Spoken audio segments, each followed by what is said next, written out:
하나님 말씀은 로마서 1장 18절에서 32절입니다.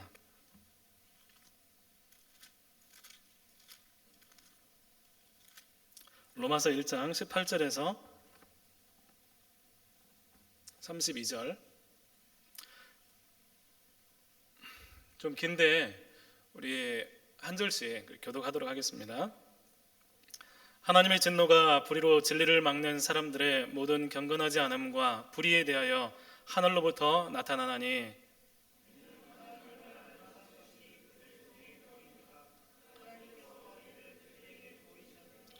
창수로부터 그의 보이지 아니하는 것들 곧 그의 영원하신 능력과 신성이 그가 만드신 만물에 분명히 보여 알려졌나니 그러므로 그들이 핑계하지 못할지니라.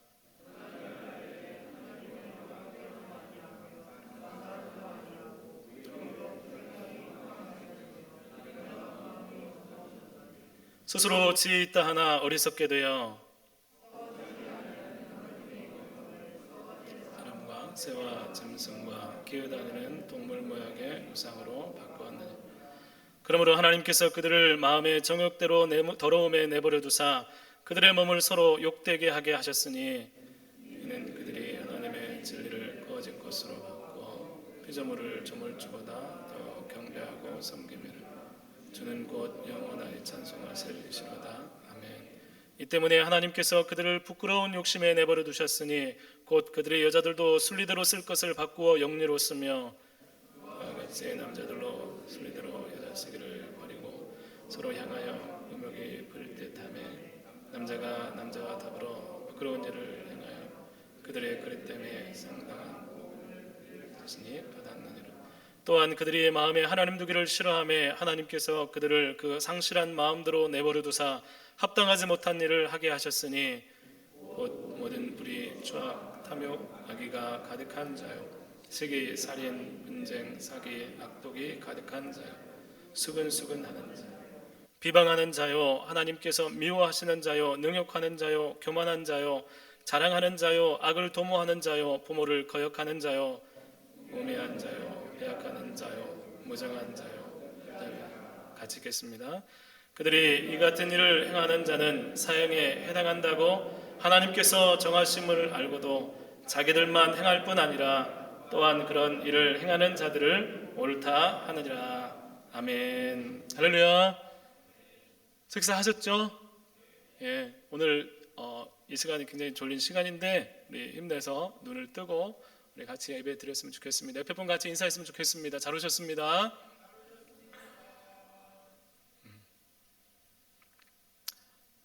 네. 새가족부에서 이렇게 설교할 때 들었던 내용일 텐데 우리 대구에서 여러분 한 여성이 어릴 때 잘 걷지 못해서 3살에 대구 한 대학병원에서 뇌성마비 진단을 받았습니다.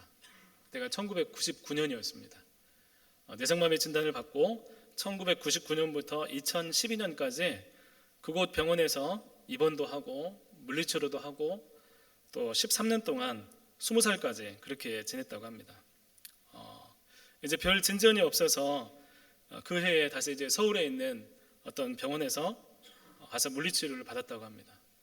물리치료를 받는데 이제 치료를 이렇게 진행되는 중에 그 물리치료를 진행하던 분이 이거 뇌성마비가 아닌 것 같아요 라고 이야기를 하더라는 것입니다. 그래서 곧바로 그 병원에서 MRI를 찍었습니다. MRI를 찍고 MRI를 딱 보니까 이게 뇌성마비가 아니라 세거화병이라고 이렇게 진단이 나왔습니다. 이 세거화병은 약물로 치료할 수 있는 질병이었습니다. 결국 이 13년 동안 뇌성마비로 살면서 걷지 못한 이 여성은 그 병원에서 약물 치료를 받고 일주일 만에 퇴원해서 걷게 되었다고 합니다. 여러분 황당하죠? 여러분 우리 인생 가운데서 우리 몸에 대해서 여러분 올바른 진단 또 그 병에 대한 적절한 처방이 얼마나 중요한지 보여주는 사례입니다. 그런 올바른 진단과 처방이 내려지지 않아서 일어난 사건이고 또 올바른 진단이 내려지고 처방이 내려졌을 때 새로운 삶이 열릴 수 있다는 것을 보여주는 사례라고 볼 수 있습니다. 우리는 지난주에 복음이 모든 믿는 자에게 구원을 주시는 하나님의 능력이라는 말씀을 보았습니다. 복음은 하나님이 독생자이신 예수님을 이 땅에 보내주셔서 우리의 모든 죄를 예수님께서 대신 담당하시고 십자가에 죽으심으로 우리의 모든 죄의 값을 다 치루셨다는 것입니다. 그리고 예수님은 부활하셨고 그 예수님을 우리가 구세주로 받아들이면, 구세주로 믿게 되면, 십자가의 복음을 믿으면 구원을 얻게 되고 더 이상 죄인이 아니라 하나님의 자녀가 될 수 있다, 그런 회복을 경험하게 된다라는 것이 복음입니다. 이런 복음 안에는 성령의 역사가 있어서 우리의 모든 부분들이 새롭게 되어지고 예수님을 닮아가는 변화와 능력이 있는 삶을 살아가게 합니다. 예수님을 믿어요, 나 믿어요, 아무 일도 안 일어나는 게 아니고 내가 예수님을 믿어요 하면 성령께서 우리 마음 가운데 역사하여 주셔서 우리 영혼을 다시 한번 새롭게 하시고 우리가 하나님 앞에 온전히 설 수 있는 힘과 능력을 허락해 주신다는 것입니다. 하나님은 이 복음을 통해 사람들을 구원하기 원하십니다. 이 복음으로 사람들이 살아나기를 원하세요. 이 복음으로 사람들이 하나님 앞에 나오기를 원하십니다. 지금도 우리가 이 복음에 사로잡히면 하나님이 우리 안에 반드시 역사하십니다. 여러분은 이런 복음 이야기를 들으면 어떤 생각이 드십니까? 자주 복음에 대해서 다 아는 이야기, 십자가 이야기, 그래도 또 하고 또 하는 이유는 이 복음이 인류를 향한, 우리를 향한, 나를 향한, 옆에 있는 바로 당신을 향한 하나님의 단 하나의 절대적인 처방이기 때문입니다. 하나님께서 아들을 보내시고 죽음에 내어주시고 부활하게 하시고 믿는 자를 구원하시고 믿는 자를 통해서 다시 이 복음을 전도하게 하시고 이런 여러 가지 복잡하게 보이는 일들을 하나님이 행하시는 이유는 한번 교회 한번 와볼래? 한번 마음 가운데 하나님 믿어볼래? 믿으면 좋은 일이 생길걸 하고 더 좋은 일로서, 조금은 더 나은 일로서 복음을 주신 게 아니라 반드시 누구에게나 예외 없이 이 복음은 절대적인 복음이기 때문입니다. 그러면 하나님은 왜 이런 절대적인 처방으로 복음을 우리에게 주셨을까요? 왜 이 복음을 절대적인 처방으로 우리 가운데 주신 이유는 무엇일까요? 오늘 말씀이 그 이유를 우리에게 설명해 주고 있습니다. 바로 우리에 대한 진단이 그렇기 때문입니다. 오늘 18절부터 32절 말씀에는 하나님이 보신 우리의 진단이 나옵니다. 우리가 어떤 모습인가? 우리가 어떤 삶을 살아가고 있는가? 우리 안에 어떤 모습들이 있는가를 말씀해 주고 있습니다. 하나님은 우리의 이런 절대적인 모습에 대해서 복음으로만 해결될 수 있다라고 말씀하시는 것입니다. 첫 번째, 하나님께서 우리에게 내리신 진단은 사람들 모두가 하나님의 진노 아래 있다는 것입니다. 우리 18절 말씀을 같이 한번 읽어보겠습니다. 18절 같이 읽겠습니다. 시작. 하나님의 진노가 불의로 진리를 막는 사람들의 모든 경건하지 않음과 불의에 대해서 하늘로부터 나타나나니. 우리와 하나님과의 관계가 진노의 관계로 묘사되고 있습니다. 왜 예수님의 복음이 필요합니까? 왜 꼭 예수님이어야 합니까? 하나님의 진노에서 우리가 피할 길이 없기 때문입니다. 하나님의 진노는 그냥 갑자기 멋대로 변덕스럽게 짜증스럽게 우리한테 기분 나쁘니까 팍팍 던지면서 짜증내는 그런 짜증 진노가 아닙니다. 자제력을 상실한 분노 유발도 아닙니다. 그것은 죄와 악에 대한 하나님의 철저한 혐오, 분노를 말하는 것입니다. 성경은 곳곳에 죄의 끝은, 죄의 종착지는 사망이라고 말씀하고 있습니다. 하나님의 진노는 마치 저수지에 물이 점차 계속해서 쌓여져 가서 큰 댐을 이루고 이게 넘침이 되면 팍 터지듯이 하나님은 계속해서 그 악에 대해서 진노를 쌓는 그런 하나님이십니다. 그러나 오늘 말씀은 그렇게 나중에 최후의 심판을 하시는 하나님도 되시지만 오늘 말씀에는 현재에도 계속 그 진노의 모습들이 나타나고 있다라고 말씀하고 있습니다. 이 하나님의 진노는 모든 경건하지 않음과 불의에 대해서 나타난다라고 말씀하고 있습니다. 경건하지 않다는 것은 하나님을 경외하지 않는 것입니다. 하나님께 영광 돌리지 않는 것입니다. 하나님이 없이 살아가는 것입니다. 하나님을 하나님되게 섬기지 않고 믿지 않고 우상을 숭배하는 것입니다. 그리고 불의는 그 하나님이 없음으로 인해서 뒤따르는 부패한 삶의 모습들을 나타내는 것입니다. 여러분, 우리 신앙생활 하면서 어렸을 때부터 교회 다니는 청년들도 있고 이제 나이 들어서 교회에 나온 청년도 있을 것입니다. 그런데 하나님에 대해서 여러분 생각해 보십시오. 하나님을 경외하고 있습니까? 하나님을 예배하고 있습니까? 하나님을 하나님 되게 섬기고 예배하는 모습이 있습니까? 아니면 하나님 믿어도 하나님 생각하지 않고 내 마음대로 살다가 예배 때 와서 예배만 드리고 가는 그런 모습입니까? 여러분, 하나님을 내 멋대로 섬기는 것, 하나님이 없이 살아가는 것, 하나님을 무시하는 것, 이게 바로 경건하지 않다는 것입니다. 하나님의 진노는 이런 모습들에 나타난다는 것입니다. 내 힘으로 살아가도 되는 것 아닌가? 내가 믿고 싶은 것을 믿어도 되는 것 아닌가? 왜 거기에 화를 내시지? 왜 하나님은 진노하십니까? 내 삶인데, 내 시간인데 내가 믿고 싶은 대로 내가 원하는 걸 믿으면 왜 안 됩니까? 왜 하나님이 거기에 진노하십니까? 하나님은 하나님을 알 수 있도록 하나님께서 모든 것을 보여주셨음에도 사람들이 하나님을 무시하기 때문이라고 말씀하고 있습니다. 여러분, 하나님 만드신 만물에 하나님의 영원하신 능력과 신성이 분명히 보여 알려졌다라고 말씀하고 있습니다. 여러분, 작품에 보면 작가들이 자기 사인을 넣습니다. 그림에도 사인을 넣고 책에도 사인을 넣고, 심지어 어떤 게임 프로그램을 만든 사람도 그 프로그램 안에 자기 흔적을 남깁니다. 하나님은 온 만물에 적극적으로 자신을 계시하셨습니다.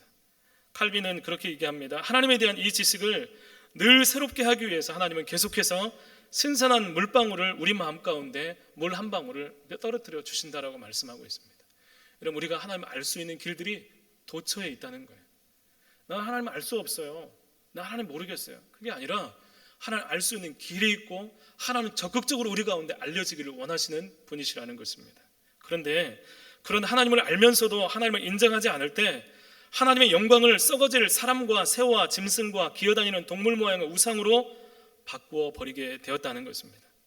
하나님의 형상대로 지음받은 인간이 피조물 앞에 엎드리는 처지가 되었습니다. 요즘에도 온갖 우상들이 난무합니다. 그런데 그런 우상들을 문화라고 생각을 하고 커다란 아름드리 나무, 500년 된 나무, 700년 된 나무, 마을을 지키는 수호신이라고 해서 1년에 한 번씩 그 앞에서 엎드리고 종이 쪽지를 써가지고 거기에 꽂는 일들이 오늘날 이 시대 가운데도 일어나고 있습니다. 마치 무당에게 미래가 있는 것처럼 귀신에게 불고 마을에 소원을 비는 장소를 두고 거기를 지나가면서 마치 재미삼아서 고개를 숙여가는 일들을 낭만처럼 소개하는 일들도 있습니다.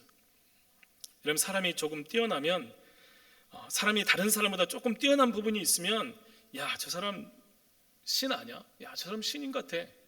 역사적으로 좀 뛰어난 사람을 숭배하고 우월하게 생각하고 절대로 신이 될 수 없는 인간을 신처럼 떠받들고 자신의 인생을 들고 커다란 우상을 만들고 거기에 압도되어서 경외감을 가지기도 합니다.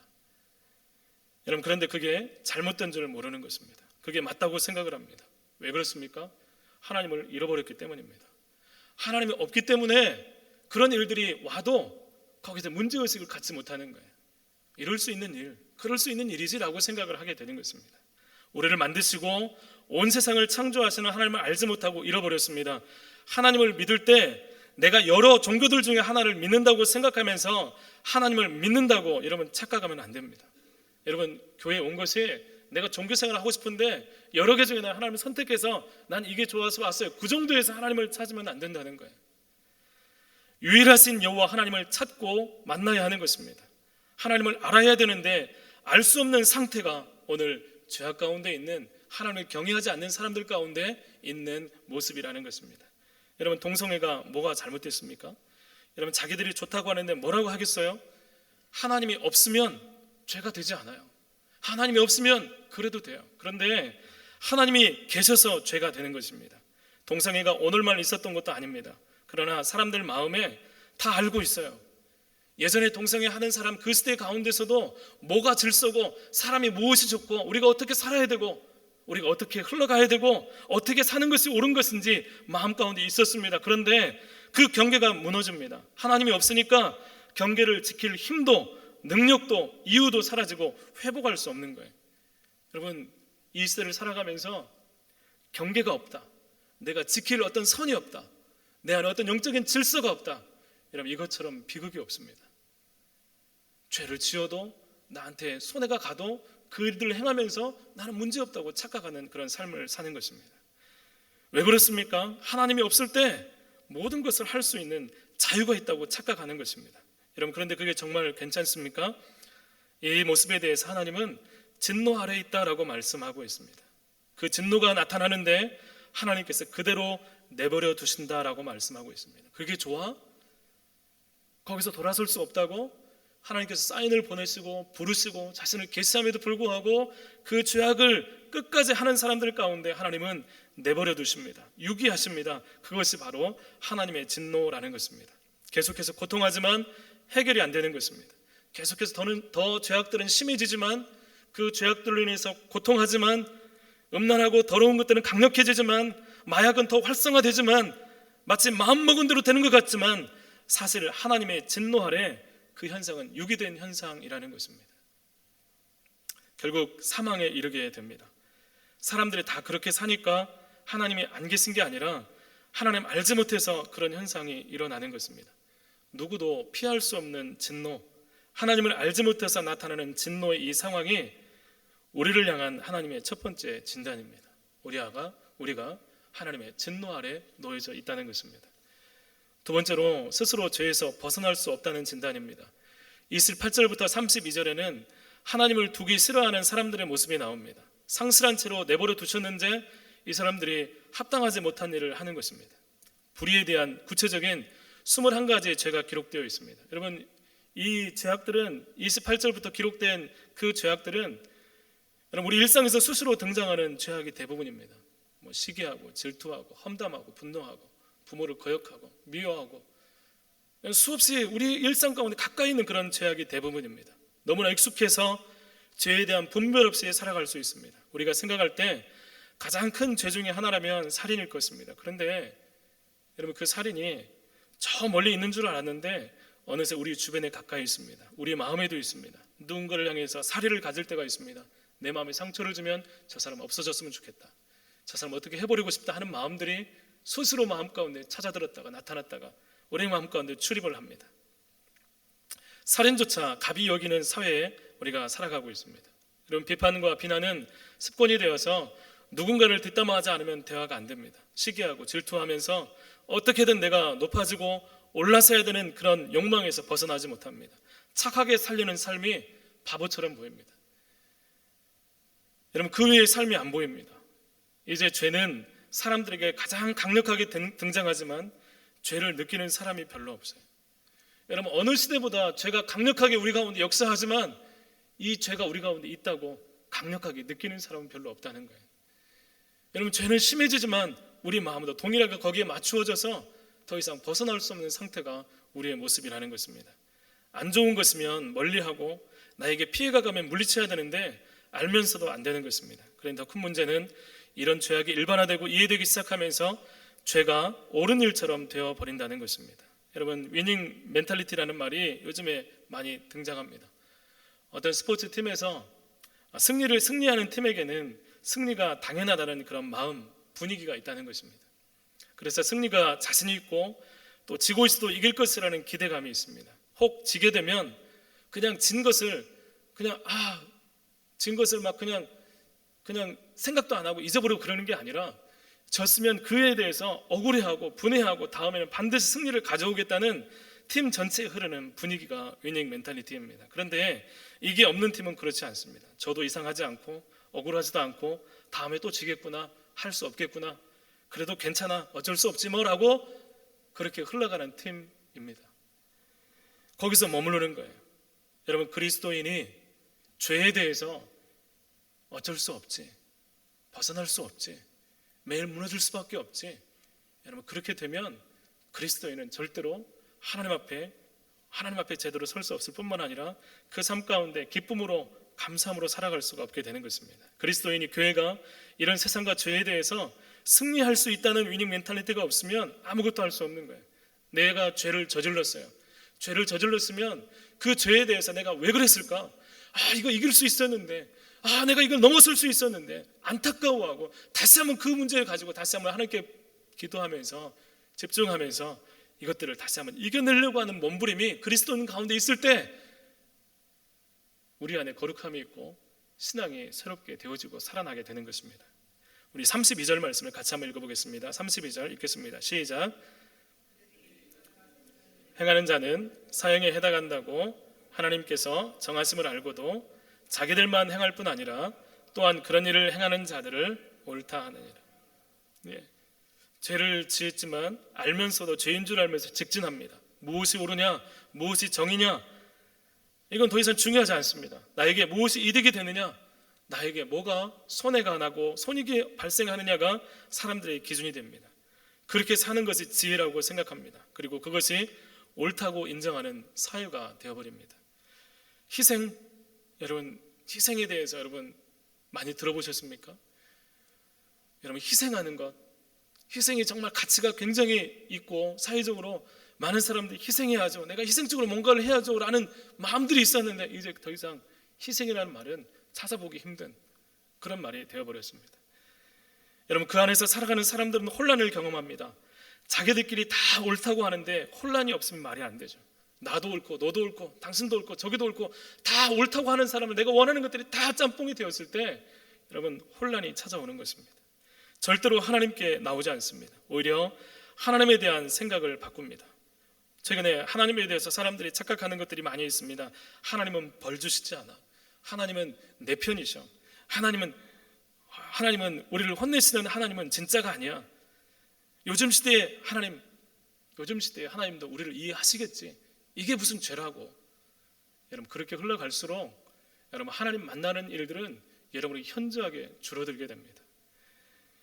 여러분 아무리 그런 만들어낸 하나님께 나와서 예배하고 기도하고 찾아도 회복되지 않습니다. 은혜가 없어요. 변화가 일어나지 않습니다. 반복되는 일상, 반복되는 죄의 굴레에서 벗어나지 않으면 안 되는데 스스로 할 수 없는 상태라서 계속 죽음 아래 있는 것입니다. 여러분이 만들어낸 하나님이 아니라 오늘 말씀에서 하나님께서 말씀하신 그 하나님을 찾고 부르짖고 하나님께 나와서 그 하나님을 찾을 때 우리 안에 영혼이 회복되고 그런 하나님을 만나게 될 때 우리가 이 모든 것들로부터 자유케 되고 벗어날 수 있게 되는 것입니다. 여러분 이런 우리에 대한 진단에 대해서 하나님은 복음을 허락하십니다. 여러분 복음이 우리의 진단에 대한 처방이고 모든 것을 해결할 수 있다고 하나님 말씀하십니다. 예수 그리스도의 복음이 이 진노를 해결하는 유일한 길입니다. 우리가 진노 아래 있지만 예수 그리스도를 믿으면 우리는 진노를 면할 수 있는 길들을 경험하게 됩니다. 하나님 알지 못했는데 복음이 하나님을 알려줍니다. 부끄러운 모든 죄의 정체를 깨닫게 합니다. 모든 진노에서 예수님이 우리 대신 죄를 해결하신 구세주가 됐음을 확신하게 될 때 내가 노력해서가 아니라 하나님의 은혜로 거저 주어진 구원을 받게 되는 것입니다. 그리고 진노가 우리를 부르시는 하나님의 사랑임을 깨닫게 됩니다. 그래서 복음은 부끄러울 수가 없는 것입니다. 여러분 죄가 부끄럽습니까? 복음이 부끄럽습니까? 여러분 동성애에 대해서 잘못됐다고 이야기하는 것이 부끄럽습니까? 복음을 이야기하는, 아니 그게 아니죠. 동성애가 부끄럽습니까? 복음이 부끄러운 것입니까? 여러분 사람들을 비난하고 비판하고 그렇게 일상적으로 사람들이 평균적으로 살아가는 그런 죄악된 삶의 모습들이 부끄러운 것입니까? 내가 예수님을 믿어서 복음을 증거하는 것이 부끄럽습니까? 여러분 복음은 부끄러운 게 아닌데 우리는 복음을 더 부끄러워하는 것 같아요. 죄는 부끄러워하지 않으면서 복음은 굉장히 부끄러워합니다. 여러분 음란과 온갖 악한 것들을 부끄러워해야지 이것을 해결하는 복음을 부끄러워하지 마시기를 바랍니다. 모든 사람에게 필요한 유일한 복음입니다. 하나님을 하나님 되게 예배할 수 있는 길, 진짜 하나님을 경험하고 만나는 길, 여러분 예수 그리스도의 복음밖에 없습니다. 이 시대에 물든 변질된 복음 말고 이 시대를 새롭게 하고 내가 지금 어떤 상황 가운데 있든지 주님의 십자가를 붙들고 나가면 여전히 우리를 다시 한번 새롭게 하시고 그 즉시로 우리의 죄를 용서하시고 하나님의 자녀로 새롭게 하시는 그 예수 그리스도의 복음을 여러분 붙잡으시기를 바랍니다. 여러분 이 복음에는 예외가 없습니다. 여러분 그냥 한번 왔다가 잠깐 왔다가 하는 거 말고 깊이 여러분 마음을 집중해서 십자가를 묵상하고 주님께 나와서 주님 그 십자가를 바라봅니다. 예수님을 바라봅니다. 죄를 아파합니다. 제가 회개합니다. 하나님 앞에서 은혜를 구하며 나갈 때 성령께서 우리의 마음을 굳은 살을 떼어내 주시고 그 심령 가운데 우리 가운데 새롭게 하시고 하나님 앞에 나갈 수 있는, 하나님을 사랑하고 사모할 수 있는 그 마음을 더 크게 우리 가운데 역사하십니다. 믿었다가 다시 잃어버렸습니까? 여러분 그래도 복음의 답이 있습니다. 십자가의 복음 앞에 죄를 고백하고 회개하고 다시 붙잡으십시오. 그러면 하나님은 우리에게 거룩한 이 거룩함을 지키려고 하는 홀리 멘탈리티, 내가 정말 거룩해야 되는데 내가 이 어떤 부분 가운데 내가 실수해버리면 그것 때문에 마음 아파서 하나님께 나와서 다시 정말 마음을 다해서 기도하는, 하나님을 찾게 되는 그런 마음들을 우리 가운데 허락해 주십니다. 죄를 미워하고 경계하고 분별하며 세상을 구별되게 살 수 있게 하는 것, 이런 전하고 싶어하는 여러분 이런 마음들을 하나님께서 우리 가운데 허락해 주십니다. 이런 우리의 모습에 복음이 하나님이 처방이라고 우리 가운데 주셨습니다. 이 복음은 결코 어느 것 하나 중에, 여러 가지 것 중에 하나 선택하는 것이 절대로 아닙니다. 여러분 예수 그리스도를 계속해서 선택사항으로 계속해서 이야기하는 세상의 이야기를 여러분 물리치십시오. 여러분 예수 그리스도의 복음은 선택이 아니라 절대적인 필수 복음입니다. 이 복음이 여러분 가운데 있고 여러분들을 통해서 정말 절대적인 이 복음이 다른 사람들에게도 절대적으로 흘러갈 수 있는 은혜가 있기를 간절히 소망합니다. 아멘. 우리 같이 기도하겠습니다. 하나님 아버지 감사합니다. 진노 아래에 있고 우리 스스로 해결할 수 없는 죄의 굴레 안에 있는 우리의 모습들 끊임없이 하나님 내버려 두사 하나님 악을 행할 수밖에 없는 우리 모습들 가운데 하나님 살 수 있는 유일한 길 예수 그리스도의 복음을 우리 가운데 처방해 주시니 감사합니다. 하나님 예수 그리스도의 복음을 믿음으로 말미암아 하나님 우리가 진노에서 벗어날 수 있고 하나님의 자녀가 될 수 있고 하나님을 예배할 수 있고 하나님 죄를 미워할 수 있고 벗어나서 오히려 거룩함을 나갈 수 있는 존재임을 복음을 통해서 우리가 경험하기를 원합니다. 하나님 이 복음을 통해서 우리가 정말 하나님의 자녀답게 살아갈 수 있도록 하나님 인도하시고 도와주옵소서.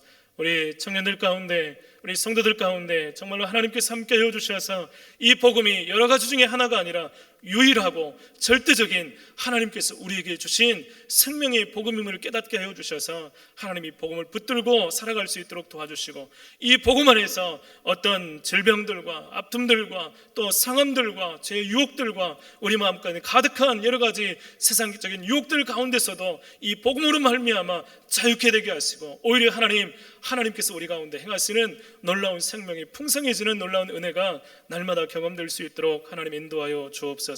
함께해 주시기를 원하며 예수님 이름으로 기도합니다. 아멘.